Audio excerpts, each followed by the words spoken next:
সুস্বাগতম। সুস্বাদু খাবার সবসময়ই একটু তাড়িয়ে তাড়িয়ে খেতে হয়। সেই সম্পর্কেই নিবেদন গরিলার গাজর খাওয়া।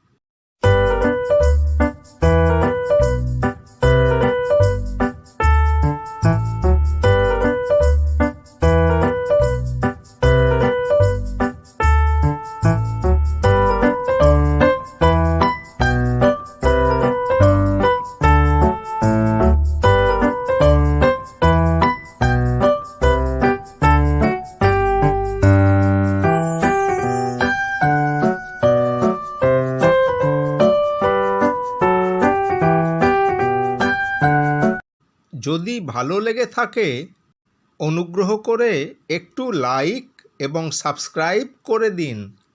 ধন্যবাদ। আবার দেখা হবে।